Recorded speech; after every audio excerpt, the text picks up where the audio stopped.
بسم اللہ الرحمن الرحیم۔ السلام علیکم ناظرین، میں قاضی بلال اور آپ میرا یوٹیوب چینل دیکھ رہے ہیں۔ رات کو ہنگامہ خیز اجلاس کے بعد آخر کار پارلیمنٹ جیت گئی، بلکہ بعض لوگوں نے یہ کہا کہ نامعلوم افراد جیت گئے، اور ملک میں جو ہے ایک رولی لگڑی جو عدلیہ تھی اس کا بھی جو ہے انہوں نے پرچر کاٹ کے اپنے کنٹرول میں کر لیا ہے۔ لیکن میں اس چیز سے صرف اتفاق نہیں کرتا، کیونکہ عدلیہ ایک آزاد اور عینی ادارہ ہے، اس کے اپنے پاورز ہیں، وہ ختم نہیں کیے جا سکتے۔ اب دیکھنا یہ ہے کہ آیا چیف جسٹس بدلنے سے کیا فرق پڑتا ہے، کیونکہ اس پوری ترامیم میں کہیں ایکسپیڈی جو ہے نا جسٹس کی کوئی بات نہیں کی۔ اس کا جو فوکس تھا وہ صرف اور صرف ایک ہی شخص کے خلاف تھا، یا ایک ہی عہدے کے خلاف تھا، اور وہ تھا چیف جسٹس۔ اب موجودہ ہو، سابقہ ہو، جو بھی ہو، اب انہوں نے اس چیز کی کوئی پرواہ نہیں کی۔ اور آئینی عدالت کا جو ایک مسئلہ تھا وہ بھی انہوں نے کوشش یہ کی ہے کہ اس میں بھی جو ہے نا وہ چیف جسٹس کم از کم جو ہے نا صاحب ذرا جب چیف جسٹس یہ تقرر کر دیں گے تو پھر آئینی کمیٹی بھی ان کے اپنے مقصد مطلب کی آ جائے گی۔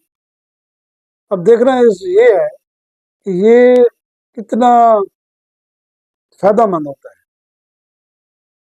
بظاہر جو نظر آ رہا ہے میری حقیر سی رائے میں اس سے نقصان ہی ہوگا، فائدہ کوئی نہیں ہوگا۔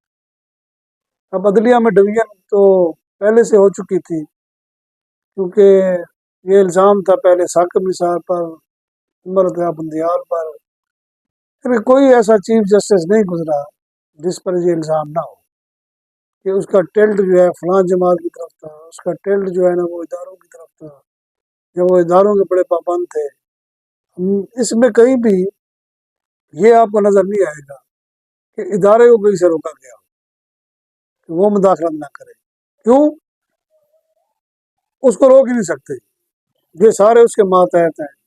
میرا تو یہ کہنا ہے کہ ہمارے عدلیہ بھی ان کے ماتحت تھی، کہ ایسے انہوں نے آزاد عدلیہ اور ڈرامے بازی کی ہوئی تھی، یہ بھی سارا جھوٹ تھا۔ ابھی آپ دیکھیں کہ اسلام آباد ہائی کورٹ کے 6 ججوں نے خط لکھا، کچھ ہوا؟ کیس نہیں لگا آج تک۔ اور یہ جو ٹوپی ڈرامہ کیا گیا ہے، میں تو اس کو ٹوپی ڈرامہ کہتا ہوں، یہ کوئی آئین میں یا ملک کی کوئی خدمت نہیں کی گئی۔ اس میں آپ بتائیں کیا عدلیہ پہلے ان کے کنٹرول میں نہیں تھی؟ آئین سازی تو تب کامیاب ہوتی کہ جس میں آپ ہر ادارے کو، عدلیہ کو چھوڑیں، آپ ہر ادارے کو اس کے ڈومین میں، اس کی حد میں رکھنے کی قرارداد یا ترمیم کرتے۔ حالانکہ اس کا تو آئین نے پہلے لکھا ہوا ہے، اس پر تو آپ آج تک عمل نہیں کرا سکے۔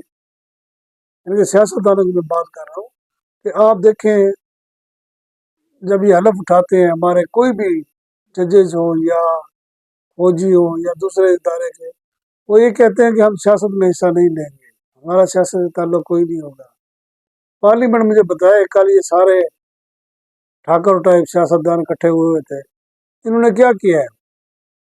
اس آئین پر عمل کروا سکے جو اس شک پر عمل کروائیں گے؟ اس شک کو بھی یا اس ترمیم کو بھی یا اس آئینی پیکج کو بھی اڑا کے رکھ دیا جائے گا جب ان کو اس کا نظر آ رہا ہے کوئی بینیفٹ نہیں ہے، اور یہ سمجھ رہے ہیں کہ ہماری حکومتیں جو ہیں محفوظ ہو جائیں۔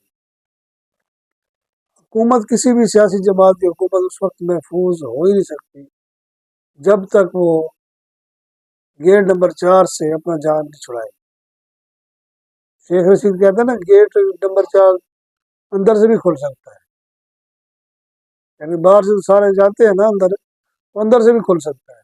ان کا کہنے کا مقصد یہ تھا کہ یہ جو ہے نا آپ کو ایسے اچھلے کودے نا، فائدہ کچھ بھی نہیں ہوگا، جانا آپ کو ادھر ہی پڑے گا۔ مولانا فضل الرحمان کا جو اب حشر نشر کر رہے ہیں پی ٹی آئی کے جو سوشل میڈیا ایکٹیوسٹ ہیں، وہ بھی قابل دید ہے۔ اور اس کے بعد جناب یہ جو بیرسٹر گور